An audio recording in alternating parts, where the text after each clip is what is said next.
चलिए मंत्र पाठ। ओम सहना ववतु सहनौ भुनक्तु सह वीर्यं करवावहै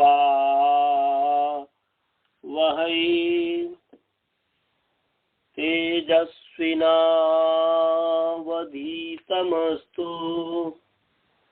मा विद्विषावहै। ओम येन धौता गिरः पुंसां विमलैः शब्दवारिभिः तमश्चाज्ञानजं भिन्नं तस्मै पाणिनये नमः। वाक्यकारं वरुरुचिं भाष्यकारं पतञ्जलिं पाणिनिसूत्रकारं च प्रणतोऽस्मि मुनित्रयम्। ओम शांति शांति शांति। सभी को सादर नमस्ते। आइए आप सभी का तत्समृद्धि पाठ में स्वागत है। ईश्वर की असीम कृपा से, असीम अनुकंपा से दूसरे अध्याय के दूसरे पाद का 25वां नंबर सूत्र पढ़ेंगे। संख्यया व्यया सन्ना दूराधिक संख्या संख्येये। संख्यया आकारांत स्त्रीलिंग संख्या शब्द तृतीया विभक्ति एक वचन। अव्यया सन्ना दूराधिक संख्या आकारांत स्त्रीलिंग अव्यया सन्ना दूराधिक संख्या शब्द प्रथमा विभक्ति बहुवचन। संख्येये अकारांत पुंलिंग संख्येय शब्द सप्तमी विभक्ति एक वचन।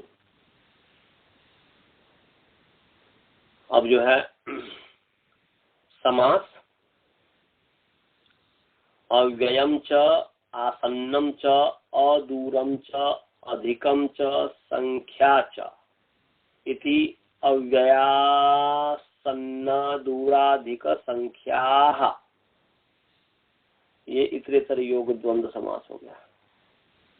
अदूरम में भी समास है न दूरम अदूरम, जो दूर पास नहीं है, जो दूर नहीं है पास, इसमें नई तत्पुरुष समास। तो नई तत्पुरुष गर्भ इतरेतर योग द्वंद्व समास कहेंगे। और संख्येय जो है, संख्येयम नपुंसक लिंग है और पुंलिंग भी मैंने कह दिया था। संख्येय वो विशेषण है, इसलिए पुंलिंग भी हो सकता है, नपुंसक लिंग भी हो सकता है, परंतु ये संख्येय अर्ह अर्थ में है।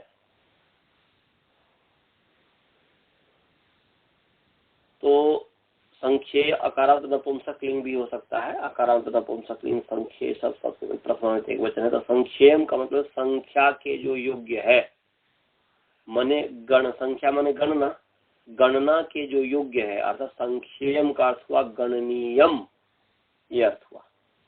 संख्येयम का मतलब हुआ गणनीयम, गणना के योग्य। ऊपर से अनुवृत्ति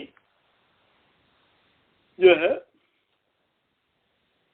विभाषा बहुब्रीही जो है, शेषु बहुब्रीही जो है 23 नंबर सूत्र से सहसुपा 214 समासः 213 विभाषा जो है तो 111 से मंडूक प्लुति से आ रहा है।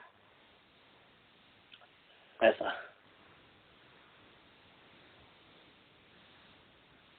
और कुछ एक विद्वान नहीं भी लाते हैं विभाषा की अनुवृत्ति, ऐसा भी। तो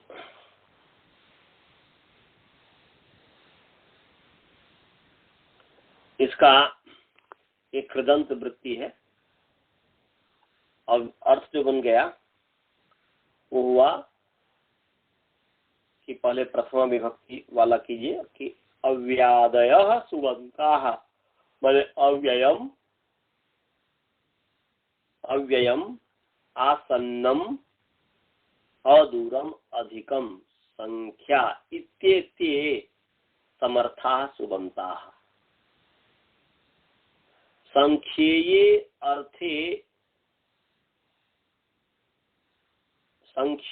अर्थे वर्तमानेन संख्यावाचिना समर्थेन सुबन्तेन स विकल्पेन समस्यन्ते बहुव्रीहिश्च समासः भवति।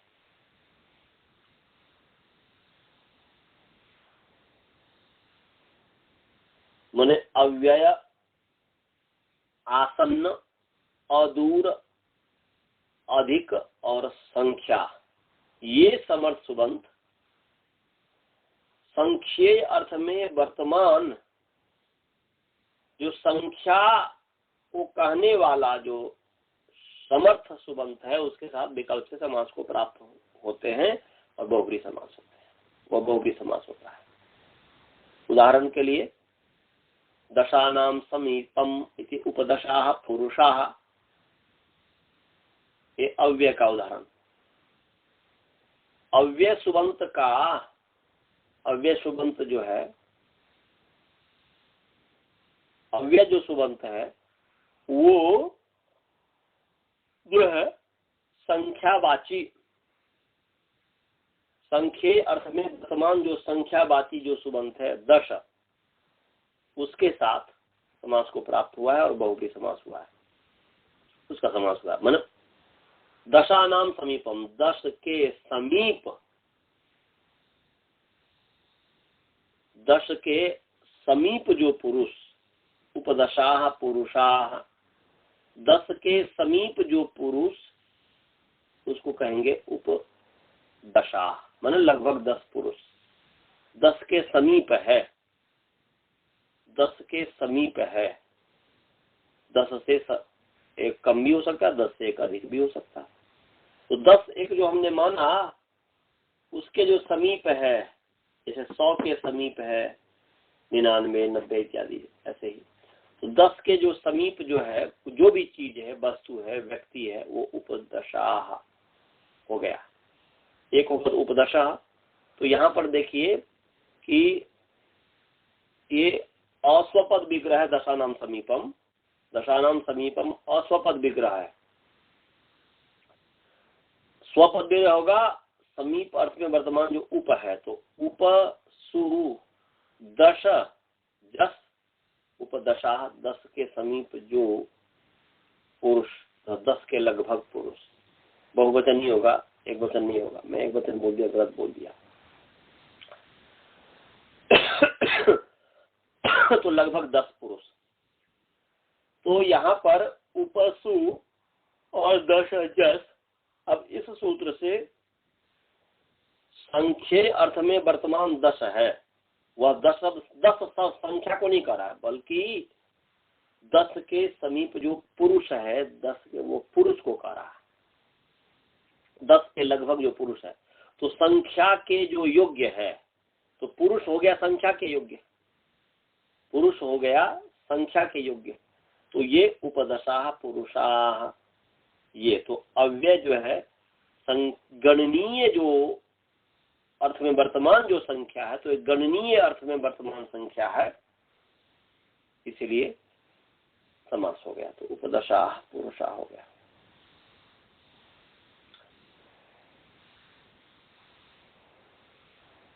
इसलिए प्रथम वृत्ति में कहते हैं संख्या का अर्थ किया गया, जिस पदार्थ का गणन किया जाए वह संख्या का अर्थ, तो वह पदार्थ जो है संख्या है।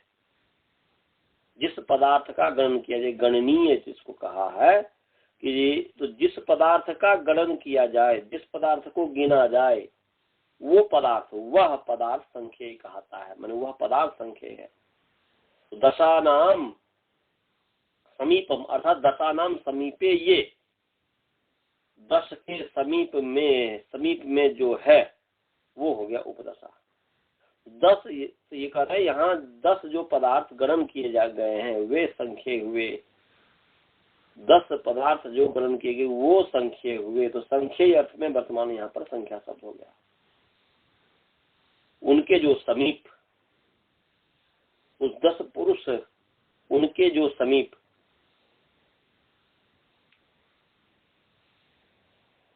तो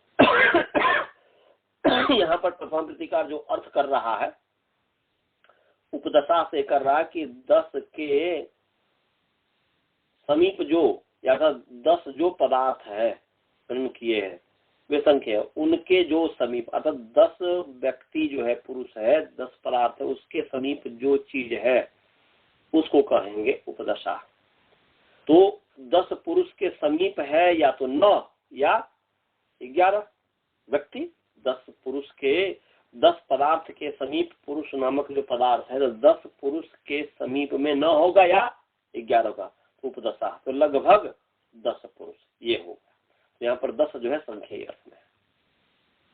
आगे है आसन्न, तो आसन्न का उदाहरण दिया है उपदशा उपविंशा, वैसे ही करिएगा 20 के समीप जो है विंशा नाम समीप में तो उपविंशा, या विंशा नाम समीपम ये ते उपविंशा, ऐसा। तो ये अब आसन्न का उदाहरण, तो ये दशा नाम समीपम, आसन्न का भी अर्थ समीप ही है, तो आसन्नम दशा नाम इति, आसन्न दशा पुरुषा, वैसे पूर्वत हो जाएगा। अदूरम का दशा नाम अदूरम इति, अदूर दशा, 10 के समीप, वो भी समीप अर्थी है। ऐसे ही अधिकम दशा नाम, 10 पुरुष से अधिक, अधिक माने अधिक दशा पुरुषा, 10 से अधिक पुरुष, मतलब 10 से 10 पुरुष से अधिक पुरुष, उपदशा मैंने अधिक दशा। ऐसे ही संख्या, उदाहरण संख्या का, आप जैसे अधिक का हो गया, अब संख्या का, तो द्वित्राह, द्वित्राह त्रिचतुराह द्विदशाह, तो द्वित्रा,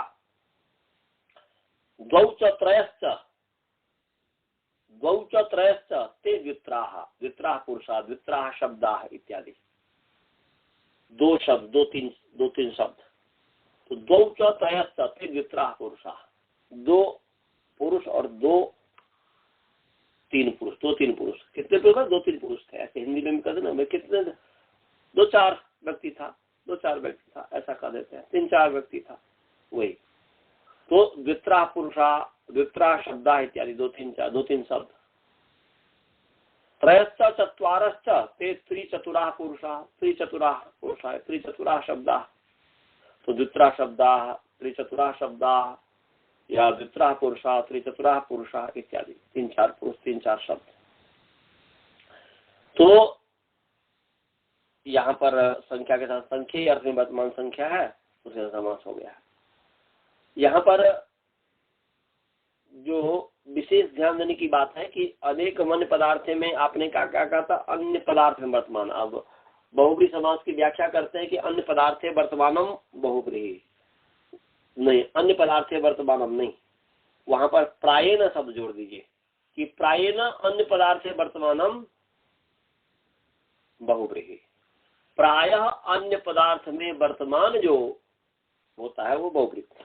तो प्रायः इसलिए कहा कि यहाँ पर देख लीजिए, ये अन्य पदार्थ में वर्तमान क्या है, 2-4 शब्द। ऐसा थोड़ा कि 2-4 शब्द है जिसके 10 पुरुष के 10 पुरुष अधिक है जिसके, ऐसा नहीं है, अन्य पदार्थ नहीं है। 10 के अधिक, 10 लगभग 10 से अधिक, 10 पुरुष से अधिक पुरुष। तो यहाँ पर जो है अन्य पदार्थ में वर्तमान नहीं है ये 3-4 शब्द, 2-4 शब्द, 2-4 पुरुष, 10 के समीप, 10 से अधिक इत्यादि। तो ये अन्य पदार्थ में वर्तमान नहीं है, परंतु है ये बहुब्रीहि। इसीलिए यहाँ पर ये इस चीज को ध्यान में रखना चाहिए कि अन्य पदार्थ में उसको आपको माने प्रायेण शब्द जोड़ दीजिएगा। अब आगे है दिंग नामान्यंतराले दिक् नामानी, नकारांत नपुंसक दिंग नाम नामन शब्द प्रथमा विभक्ति बहुवचन, अंतराले अकारांत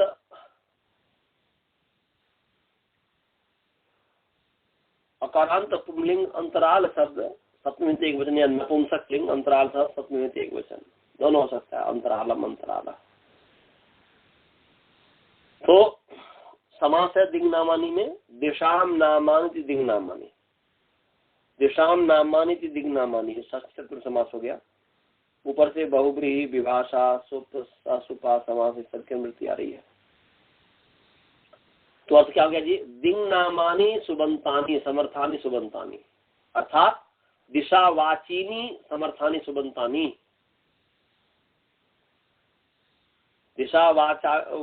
दिशावाचिनी समर्थानी सुबंतानी।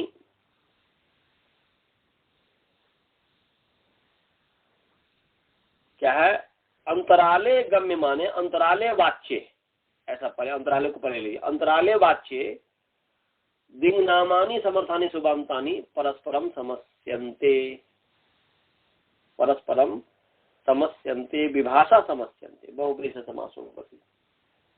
ये जो है दिशावाची जो समर्थ सुबंत है, यहाँ पर सहसुपा का संबंध होगा नहीं, क्योंकि ये दिंग नामानी बहुवचन है और तृतीय व्यक्ति नहीं है यहाँ पे, इसलिए ये बहुवचन क्या कहते हैं कि सहसुपा का संबंध नहीं होगा, केवल सुप का होगा संबंध। तो दिंग नामानी समर्थानी सुबंतानी अंतराले वाच्य अंतराले अर्थे परस्परम विभाषा समस्यन्ते विकल्पेन समस्यन्ते, बहुब्रीहि से समास होते हैं, बहुब्रीहि समास होता है। उदाहरण के लिए है जैसे दक्षिण पूर्वादिक, पूर्वोत्तरा, उत्तर पश्चिमा, पश्चिम दक्षिणा। तो जैसे दक्षिण पूर्वा दिक, तो दक्षिणस्याश्च पूर्वस्याश्च दिशो, या दक्षिणस्याश्च पूर्वस्याश्च दक्षिणस्याः पूर्वस्याश्च दिशो यद अंतरालम सा दक्षिण पूर्वा दिक, कि दक्षिण दिशा और पूर्व दिशा के जो बीच की दिशा है, अंतराल, अंतराल माने बीच, दक्षिण की दिशा और पूर्व की दिशा के जो बीच की दिशा है, दक्षिण पूर्व के बीच, उसको दक्षिण पूर्वा, दक्षिण और पूर्व के दिक् की दिशा, उसको नैऋत्य कोण, क्या कौन से कोण कहेंगे जी, पता है कौन सा कोण कहते हैं? आग्नेय कोण कहेंगे ना, आग्नेय याद है ना, आग्नेय कोण कहते हैं ना दक्षिण और पूर्व के कोण को।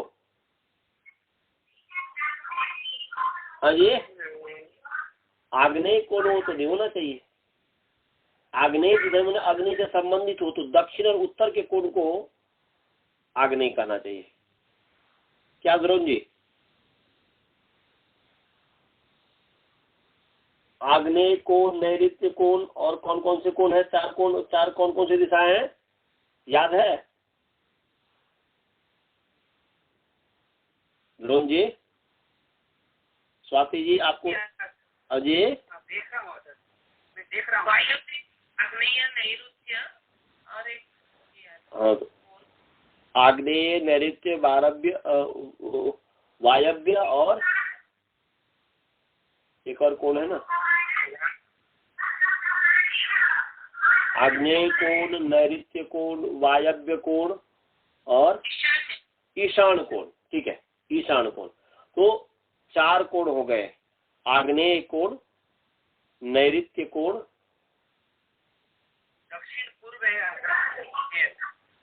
दक्षिण और पूर्व के कोण को आग्नेय कोण कहते हैं।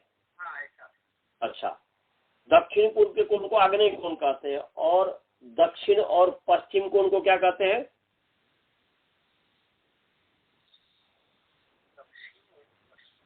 हाँ, दक्षिण पूर्व तो आग्नेय हो गया, तो दक्षिण पश्चिम क्या हुआ? दक्षिण पश्चिम क्या है बालबू जी, आपको याद है? दक्षिण पश्चिम, हाँ, नैऋत्य,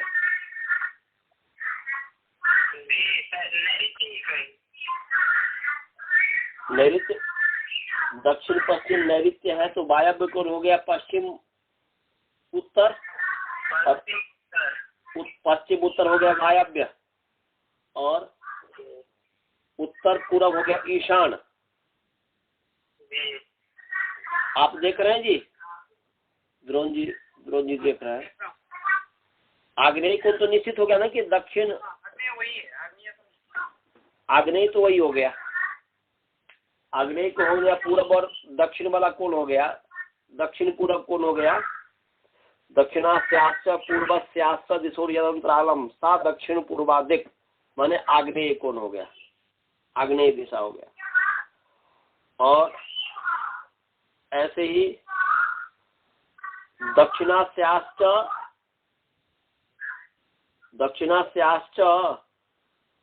और दक्षिणास्याश्च पश्चिमास्याश्च दिशो यदंतरालम सा दक्षिण पश्चिमादिक। दक्षिण पश्चिम को नैऋत्य कहा है। हाँ, नैऋत्य, ठीक है। और उधर में वायव्य है, फिर वायव्य हो गया, फिर माने दक्षिण पूर्व कोण हो गया आग्नेय कोण, दक्षिण और पश्चिम कोण हो गया नैऋत्य कोण, और दक्षिण और उत्तर कोण हो गया वायव्य कोण, और फिर उत्तर और पूर्व कोण हो गया ईशान कोण। ये है माने आग्नेय नैऋत्य वायव्य ईशान, आग्नेय नैऋत्य वायव्य, ईशान से चलिए शुरू करेंगे, तो ईशान आग्नेय नैऋत्य वायव्य। तो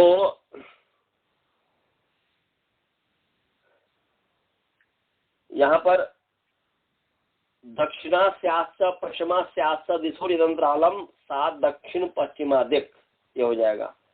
और इधर करेंगे पश्चिमास्याश्च उत्तरास्याश्च दिशो यदंतरालम सा पश्चिमा उत्तरादिक, या उत्तर पश्चिमादिक, उत्तर पश्चिमा, उत्तर पहले आता है अल्पाक्षरम वाला, उत्तरास्याश्च पश्चिमास्याश्च दिशो यदंतरालम, उत्तर पश्चिमादिक।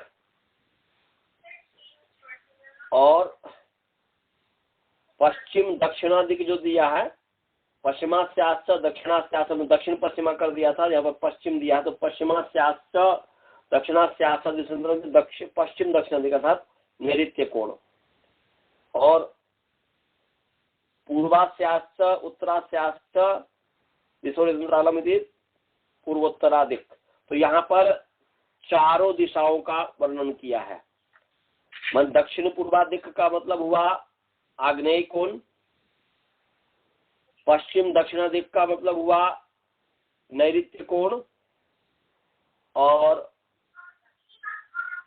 उत्तर पश्चिमा दिक का मतलब हुआ, उत्तर पश्चिमा दिक का मतलब हुआ वायव्य कोण, और पूर्वोत्तरा दिक का अर्थ हुआ ईशान कोण। यही हुआ ना जी, ईशान कोण। तो ये हो गया अंतराल वाक्य में जो है दिशावाची परस्पर समस्त समास को प्राप्त हो रहा है। अब आगे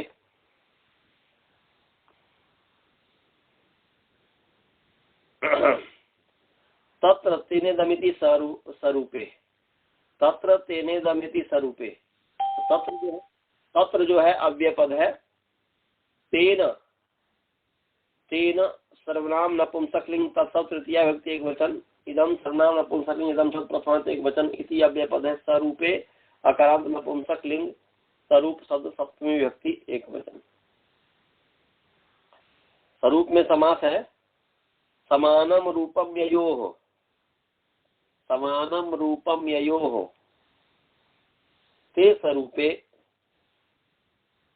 समानम रूपम ययोः, समान रूप है जिनके, उसको स्वरूपे, स्वरूपे जो है प्रथमा व्यक्ति द्विवचन है। सप्तमी मैंने कह दिया था क्या?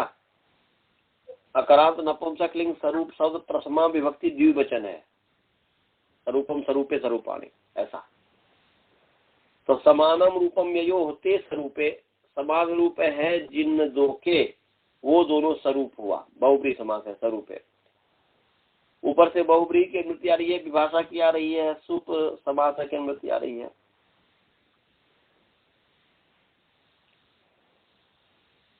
तो यहाँ पर तत्र, ये जो तत्र जो है,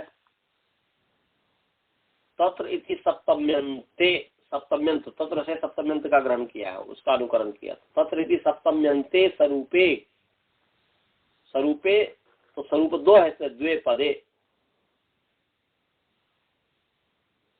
सप्तम्यन्ते स्वरूपे द्वे पदे तेन, तत्र बने तत्र इति सप्तम्यन्ते स्वरूपे द्वे पदे, तेन इति च तृतीयांते स्वरूपे द्वे पदे। तेन इति, तेन माने तृतीयांत, तेन इति तृतीयांत, तेन इति तृतीयांते स्वरूपे पदे द्वे पदे, इदम इति एतस्मिन् अर्थे, इति तस्मिन् अर्थे विकल्पेन समस्येते बहुब्रीहि समासो भवति। बोल रहे हैं कि सप्तम्यंत तत्र और तेन इदम इति, तत्र इति स्वरूपे, तेन इति स्वरूपे। तत्र और तेन ये दोनों स्वरूपे का विशेषण है। तत्र इति स्वरूपे, तेन इति स्वरूपे। तो यहाँ पर ऐसा कर सकते हैं कि जैसे हमने पहले पढ़ाया हुआ कि तत्र जो है अव्यय तो है ही, और तेन जो है तृतीयांत का करके तेन ला करके आगे जो है तेन इति स्वरूपे, ठीक है। तेन के आगे सु लाइए स्वरूप निर्देश करने के लिए प्रथमा, और उसका लोप कर दीजिए सुपाम स्वरूप से। ऐसा तत्र से आगे जैसे सुपाम स्वरूप हो जाता है, ऐसे तेन से आगे भी प्रथमा, प्रथमांत हो गया निर्देश, समझ गए। या द्वितीयांत प्रथमा व्यक्ति द्विवचन, द्विवचनांत कर दीजिए। तो तत्र इति स्वरूपे, तत्र इति सप्तम्यन्ते स्वरूपे, तत्र ये सप्तम्यंत स्वरूप, तो सप्तम्यंत स्वरूप दो, और फिर भी तृतीया का अनुकरण किया है, इसलिए तृतीयांते स्वरूप, तेन इति तृतीयांते द्वे स्वरूपे पदे इदम इति तस्मिन् अर्थे परस्परम समस्येते बहुब्रीहि समासो भवति। बहुब्रीहि समास होता है। तो सप्तम्यंत स्वरूप और स्वरूप, सप्तम्यंत स्वरूप वाला जो पद है और तृतीयांत स्वरूप वाला जो पद है वो परस्पर समास को प्राप्त होते हैं। जैसे उदाहरण के लिए केशेषु केशेषु गृहीत्वा इदम युद्धम प्रवृत्तम, तो सप्तम्यंत स्वरूप यहाँ पर देखिए, केशेषु केशेषु गृहीत्वा, केशेषु केशेषु गृहीत्वा इदम युद्धम प्रवृत्तम। ये जो युद्ध जो प्रवृत्त हुआ है, ये जो युद्ध है वह क्या है? केशेषु, केशों केशों में, अर्थात एक दूसरे के केस को पकड़ के युद्ध हो रहा है, युद्ध में प्रवृत्त हुआ। उसने उसका केस पकड़ा, उसने उसका केस पकड़ा। याद यदि बचपन में देखे होंगे, बचपन में जो है जब लड़ाई होता है या स्त्री में लड़ाई हुआ, एक दूसरे के केस पकड़ के जो लड़ते हैं, या पुरुष भी जो लड़ते हैं इत्यादि। तो केशेषु केशेषु गृहीत्वा इदम युद्धम प्रवृत्तम, केशा केशी, केशा केशी। तो सप्तम्यंत का परस्पर समास हो गया, मैंने सप्तम्यंत, सप्तम्यंते स्वरूपे द्वे पदे, सप्तत्र इति सप्तम्यंते स्वरूपे द्वे पदे, मैंने सप्तम्यंत समान रूप वाले जो दो पद हैं, केशेषु भी और केशेष दोनों समान रूप वाले पद हैं, और ऐसे तेन इति तृतीयांत स्वरूप जो पद है, और ये तृतीयांत जो समान रूप वाले जो दो पद हैं, ये परस्पर समास को प्राप्त होते हैं। तो केशेषु केशेषु गृहीत्वा इदं युद्धं प्रवृत्तम इति केशा केशी, ऐसे कचेषु कचेषु गृहीत्वा इदं युद्धं प्रवृत्तम इति कचा कची, ये सप्तम्यंत हो गया। तो केशेषु केशु का एक दूसरे के बालों में हाथ डाल करके जो युद्ध प्रवृत्त हुआ, एक दूसरे के बालों को पकड़ के जो युद्ध प्रवृत्त हुआ, उसको कहेंगे केशा केशी। ऐसे कचेषु कचेषु गृहीत्वा इदं युद्धं प्रवृत्तम, वैसे कचों कचों को पकड़ता, कच भी यहाँ पर जो है बाल को ही कहते हैं। ऐसे ही नखेसु नखेसु या नखे, हाँ तृतीया कर सकते हैं, नखई नखई नखई च इदं युद्धं प्रवृत्तम इति नखा नखी नखा नखी। ऐसे दंडैश्च प्रहृत्य इदं युद्धं प्रवृत्तम, माने डंडा से प्रहार करके ये युद्ध प्रवृत्त हुआ, ये तृतीयांत स्वरूप हो गया। सप्तम्यंत तो केशा केशी कचा कची हो गया। दंडैश्च प्रहृत्य इदं युद्धं प्रवृत्तम, डंडों से प्रहार करके युद्ध प्रवृत्त हुआ, तो दंडा दंडी मुसला मुसली, तो मुसला मुसली दंडा दंडी जो है तृतीयांत जो है परस्पर समास को प्राप्त होता है, दो स्वरूप वाले, एक ही समान स्वरूप वाले। और केशा केशी कचा कची ये हो गया सप्तम्यंत का। नखा नखी भी जो है सप्तम्यंत क्या बोलते तृतीयांत का हो जाएगा। तो इसमें कोई विशेष नहीं है। केशेषु केशेषु इनका इदम अर्थ में, माने केशों को पकड़ करके यह युद्ध हुआ, तो यह अर्थ में इस सूत्र से बहुब्री समास हुआ है यहाँ पर। तो यहाँ पर केशेषु केशु इदम इदम केशा केशी ये जो बना है केशा केशी, तो केश सुप स्थिति में इस समास से सप्तमिति स्वरूपे से जो है समास किया, समास सुप धातु प्रातिपदिक क्या होगा, केश केश केश केश। इसके बाद यहाँ पर जो है अन्य शावपी दृश्य थे, उत्तर पद के बदले अन्यों में भी दीर्घ देखा जाता है, तो यहाँ पर जो है अन्य शावपी दृश्य थे, इससे यहाँ पर उत्तर पद जो केस परे है उसके परे रहते यहाँ जो है दीर्घ हो गया, इसलिए केशा बन गया है, केशा बन गया है।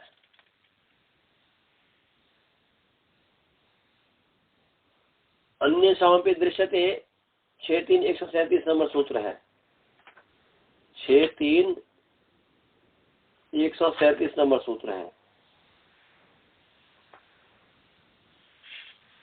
निकाल लीजिए। अन्य शाम पे दृश्य थे, अन्य शाम जो है सर्वनाम पुंलिंग या नपुंसकलिंग, अन्य शब्द षष्ठी व्यक्ति बहुवचन अपि अव्यय पद है, दृश्यते क्रियापद है, दृश्य धातु लट लकार प्रथम पुरुष एक वचन आत्मनेपद पद है।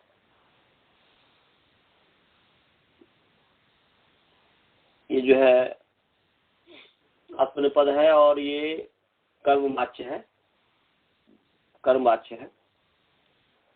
ऊपर से अनुवृत्ति आ रही है, ढोल पूर्व दीर्घोण से दीर्घोण की अनुवृत्ति आ रही है, उत्तर पद संहितायाम। तो अन्य शाम पे दृश्य दीर्घो दृश्य थे, अन्यों में भी दृश्य दीर्घ देखा जाता है, अन्य शब्दों को भी दीर्घ देखा जाता है। क्या यश दीर्घो न वेहिता, जिसको दीर्घ नहीं कहा है और प्रयोग में देखा जा रहा है, दीर्घ तो नहीं कहा परंतु प्रयोग में देखा जा रहा है। यश दीर्घो न वेहिता दृश्य से जब प्रयोग है, स अनेन सूत्रेण श्रेष्ठ प्रयोगात अनुगंतव्य, वो अन्य साहित्य इस सूत्र से समझना चाहिए। तो केशा में आशा को आ हो गया, उत्तर पद केश के परे रहते। और आगे है इच कर्म तिहारे, ये 5-4-127 नंबर सूत्र है, इससे जो है इच प्रत्यय हो गया, निकाल लीजिए। 5-4-127 5-4-127 नंबर सूत्र है, पंचम अध्याय चतुर्थ पाद का 127 नंबर सूत्र है। इच कर्म व्यतिहारे, इच कर्म व्यतिहारे, इच चकारांत पुंलिंग, इच सब प्रथम एक वचन है। कर्म व्यतिहारे अकारांत पुंलिंग, कर्म व्यतिहार सब सप्तमी एक वचन है। अनुवृत्ति जो है प्रत्यय परश्च ज्ञात प्रातिपदिकात तद्धिता समासांता, इस सब की अनुवृत्ति आ रही है। और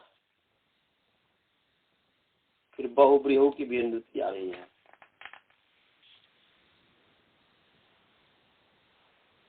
ये जो है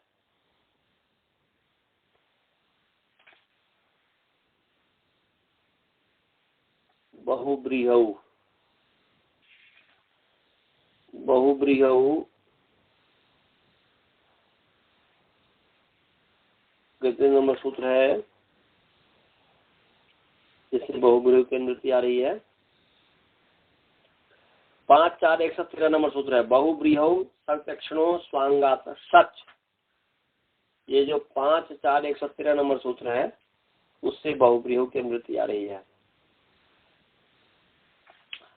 और ऐसे समासांता की भी अनुवृत्ति आ रही है, देख लीजिएगा, वो तो कितना बार बताए भी हैं। तो आइए, तो यहाँ पर इस कर्म व्यतिहारे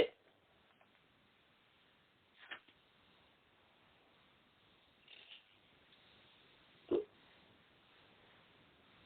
अर्थ क्या हो गया? कर्म व्यतिहारे, कर्म व्यतिहारे, कर्म के व्यतिहार अर्थ में। तो कर्म व्यतिहारे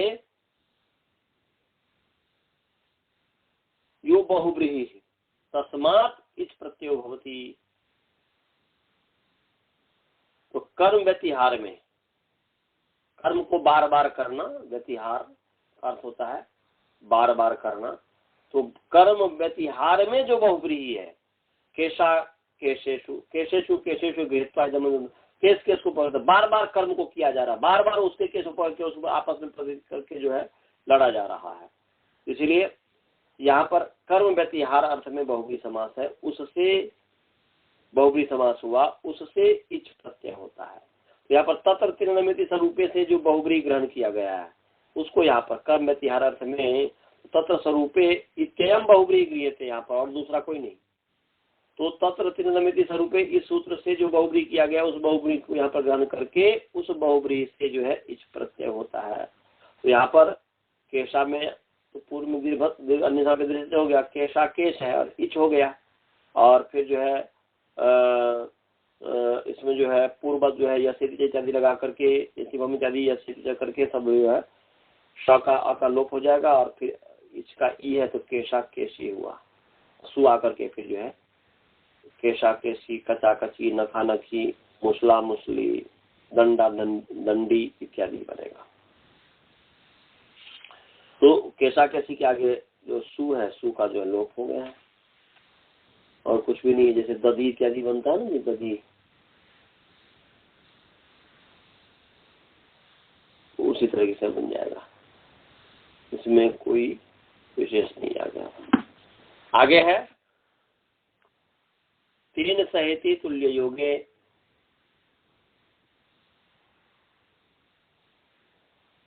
तीन जो है सर्वनाम नपुंसकलिंग तत्सत तृतीया एक वचन है। स जो अव्यपद है, इति जो अव्यपद है, तुल्य योगे अकारांत पुंलिंग तुल्य योग सब एक वचन है। समास है तुल्य योग में तस्मिन तुल्य योग, तस्मिन तुल्य योग, सॉरी क्या मैं बोला, तुल्य योग, तुल्येन योग है तुल्य योग, तस्मिन तुल्य योग, ऐसा और मैं बोल दिया।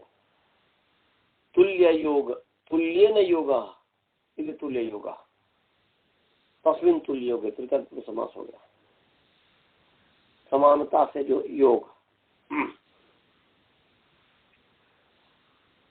तो तुल्य योग में जो वर्तमान सह शब्द, तुल्य योग में, तुल्य योग अर्थ में जो वर्तमान सह शब्द है, सह जो सुबंत है, तृतीयांत समास वन के साथ समास को प्राप्त होता है और बहुब्री समास होता है। ऊपर से विभाषा बहुब्री सब की अनुवृत्ति आ रही है, शुद्ध की अनुवृत्ति आ रही है, समास की अनुवृत्ति आ रही है। तो क्या हो गया? तुल्य योगे वर्तमानम, तुल्य योगे तुल्य योगे अर्थे वर्तमानम सह इति सुबंतम, सह इति एतद् अव्ययम या सुबंतम, तेन इति तृतीयांतेन समर्थेन सुबंतेन सह विभाषा समस्यते विकल्पेन समस्यते बहुब्री से समास होगा। बोल रहे उदाहरण के लिए सह पुत्रेण आगतः इति सपुत्रः, माने पुत्रेण सह आगतः इति सपुत्रः, पुत्रेण सह आगत पुत्र के साथ आया, पुत्र के साथ आया, ऐसा। तो तुल्य योग में, तो तुल्य योग में वर्तमान यहाँ पर है। तुल्य माने समान, तुल्य माने समान, तुल्य समान के साथ,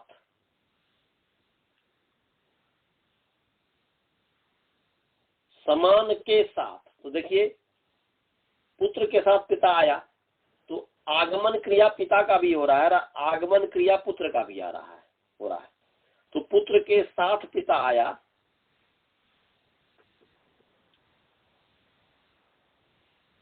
पुत्रेण सह पिता आगतः, तो प्रधान है पिता, पुत्र है गौण। तो पुत्रेण सह पिता आगतः, पुत्र के साथ पिता आया। तो यहाँ पर जो है पुत्र का भी आगमन क्रिया हो रहा है, पिता का भी आगमन क्रिया हो रहा है, दोनों का आगमन क्रिया हो रहा है, तो समान क्रिया है। तो तुल्येन, तुल्येन योग, तुल्य के साथ, योग माने संबंध, तुल्य के साथ अर्थात आगमन आदि जो क्रिया है उसके साथ संबंध जो है वो तुल्य योग है। तो तुल्य योग में, तुल्य संबंध में, तो तुल्य संबंध है, आगमन क्रिया का संबंध समान ही है। तो तुल्य योग में वर्तमान ये सह शब्द है, सह शब्द तुल्य योग में वर्तमान है।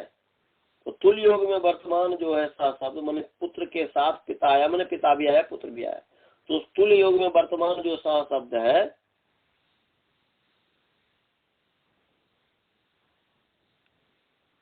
उसका तृतीयांत के साथ समास को प्राप्त होता है। तो स का पुत्र का समास हुआ तो सपुत्र बन गया, सयुक्त के प्रधान से अप्रधान में तृतीय विभक्ति हुई है।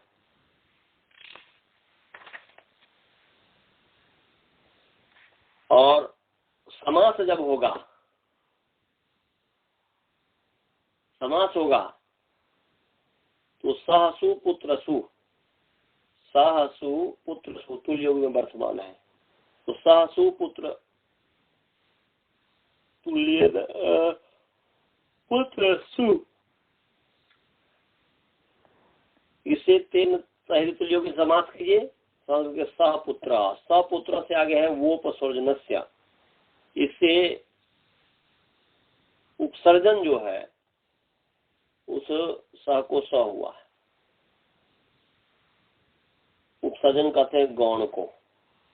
पुत्रेण सह, पिता, पिता मुख्य है, सह जो है गौण है। तो यहाँ पर वो उपसर्जन से निकाल लीजिए।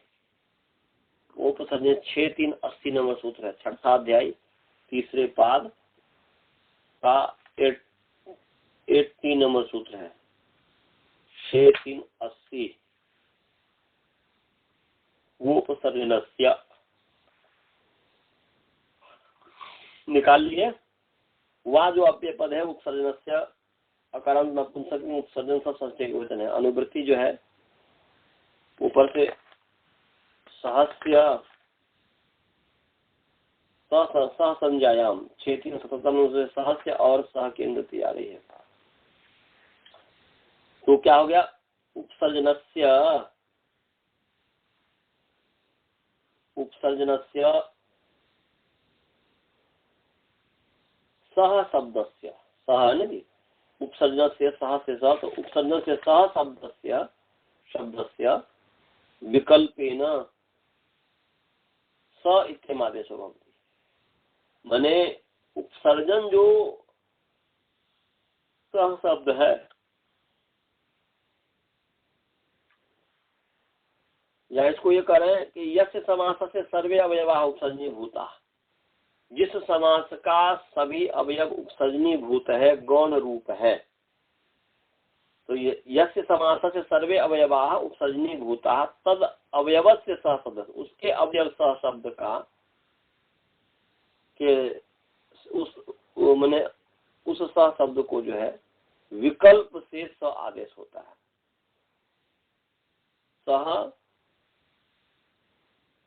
पुत्र सपुत्र, सह छात्र सच्छात्र, सह छात्र माने सच्छात्र सह छात्र, दो बनता है, विकल्प से होता है।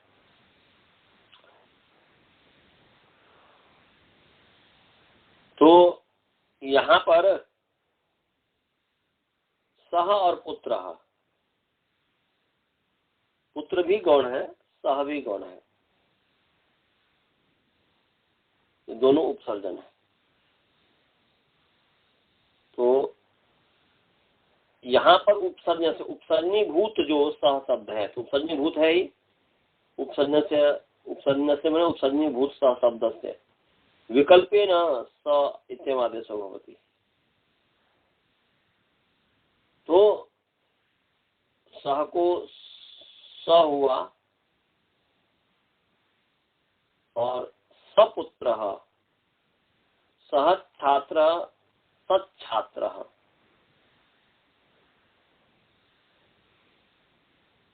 तो ये इसमें हो गया।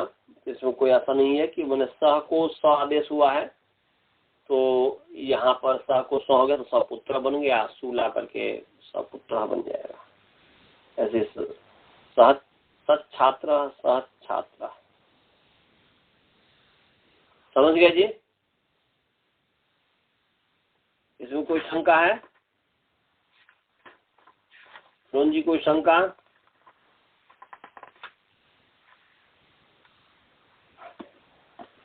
चलिए जी, समय हो गया है, अब रहने देते हैं। पुत्रेण सह आगत सपुत्र, छात्रेण सह आगत सच्छात्र, कर्मकरेण सह आगत कर्मकरः, ऐसा। चलिए मंत्र पाठ। ओम पूर्णमदः पूर्णमिदं पूर्णात् पूर्णमुदच्यते पूर्णस्य पूर्णमादाय पूर्णमेवावशिष्यते। ओम शांति शांति शांति। सभी को साधारण नमस्ते। नमस्ते नमस्ते नमस्ते नमस्ते।